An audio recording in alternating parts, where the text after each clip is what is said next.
இந்த இடத்துல நீங்கள் பாருங்கள், இந்த கேக்கு வாங்கினது ஒரு மாலையை வாங்க. இப்போ இதெல்லாம் நீங்கள் பார்க்கும்போது இது ஒரு செலவு.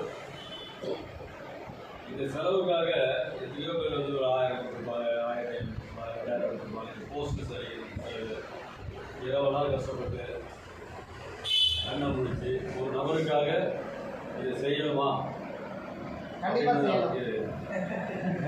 நபருக்காக இதை செய்யணுமா, இந்த செலவத்தை கொடுக்கணுமா அப்படின்ற நல்லெண்ண அடிப்படையில் தான் இதை நான் தவிர்த்ததே தவிர இது செய்யக்கூடாது அப்படின்றது நோக்கத்தில்.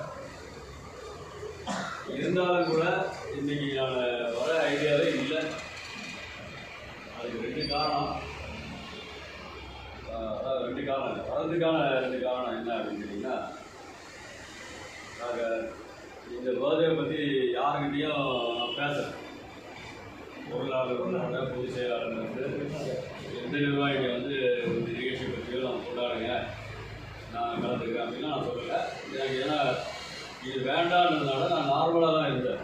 இன்றைக்கி ஈவினிங் வந்து ஒரு ஃபங்க்ஷனுக்கு நானும் என்னுடைய மனைவியும் போகிற மாதிரி பிளான் பண்ணியிருந்தோம்.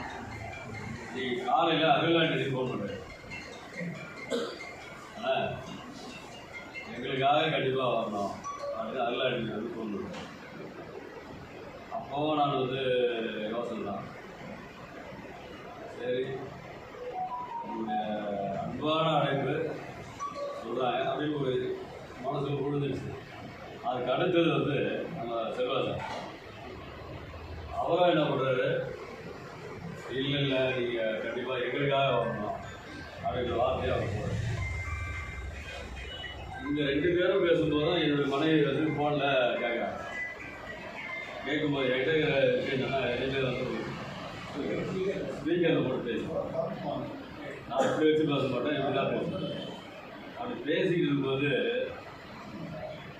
எல்லாம் முடிஞ்சதுக்கப்புறம் ப்ரோக்ராம்லாம் அப்புறம் இருந்தால் ஒரு அன்பாக கூப்பிட்றாங்கல்ல, போகலன்னா எவ்வளோ மரியாதை இல்லாத அந்த மரியாதையை அவங்களுக்கு கொடுத்துட்டு நீங்கள் அன்பாக அதை கலந்துட்டு வாங்க. நிகழ்ச்சியில் யார் வராங்க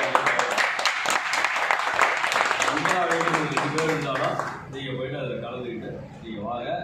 அவங்க எந்த வகையிலையும் மனசை வந்து உடச்சிடாதீங்க அப்படின்ற ஒரு காரணத்தினால தான் உண்மையிலேயே நான் வந்தேன். ஆனால் அதுக்கு முன்னாடி நடந்த விஷயங்கள் இல்லைன்னா, இரவெல்லாம் கண் முழிச்சு அதனுடைய பொருளாதாரத்தையும் போட்டு இங்கே இருக்கக்கூடிய அத்தனை பேருமே சேர்ந்து போஸ்டர்லாம் அடித்து, நான் உண்மையிலே ஒரே ஒரு ரூபா கூட நான் யாருக்கும் கொடுக்கல, போடுங்கன்னு சொல்லலை, போஸ்டர் அடின்னு சொல்லலை. ஆனால் அதையெல்லாம் மீறி உங்களுடைய அன்பை வெளிப்படுத்துகிற அளவுக்கு நீங்கள் இந்த அளவில் வந்து பெருமைப்படுத்தி இன்றைக்கி காலையில் எனக்கு தெரிந்தவங்க வந்திருந்தாங்க. இல்லைங்க உங்கள் போஸ்டரில் அண்ணாநகர் முழுவதும் இருக்கு பார்த்துனேன் அப்படின்னு சொல்கிற அளவுக்கு அந்த டேவை வந்து பெருமைப்படுத்தி அதுக்காக உங்கள் எல்லாருக்குமே இந்த நேரத்தில் போய் சிரமம் கொடுத்துருந்தாலும் ஆனால் பெருமையாக கருதி உங்கள் எல்லாருக்குமே நான் வந்து மிகப்பெரிய ஒரு தேங்க்ஸ்.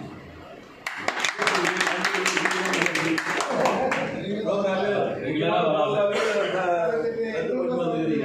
வராது. அதுக்கப்புறம் காலையில் வந்து நம்முடைய பொருளாளராக துறைத்தலைவர் வீட்டுக்கு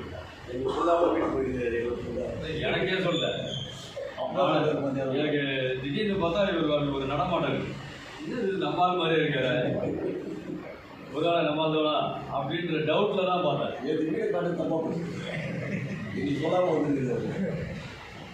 அவங்களும் காலையில் வந்து சொன்னாங்க. உடனே அவங்க சதீஷ் கோச்சிக்கிட்டேன்.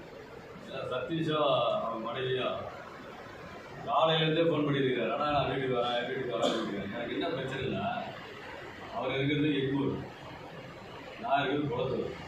இங்கேருந்து ட்ராவல் ஆகி அவங்க ஒய்ஃபை ரெடி பண்ணி எல்லாத்தையும் எடுத்து அவங்களாம் சிரமப்பட்டு எப்படி தானே நான் இங்கே வரேன்னு சொல்லிட்டேன். அதனால் சதீஷ் சொல்லிட்டேன், இல்லை வேண்டாம் இங்கே வந்துருங்க அப்படின்னு சொன்னேன். இருந்தாலும் நீங்கள் வந்துடுறீங்கன்னா எனக்கு போட்டுருங்க, வந்துடுறீங்கன்னா போட்டுருங்க. நானும் கொஞ்சம் விஜய் காமிச்சிட்டு இல்லை இங்கே வந்துருங்க அப்படின்னு சொல்லி முடிச்சிட்டேன். அதனால் சதீஷுக்கு தனிப்பட்ட முறையில் சாரி கேட்குறேன்.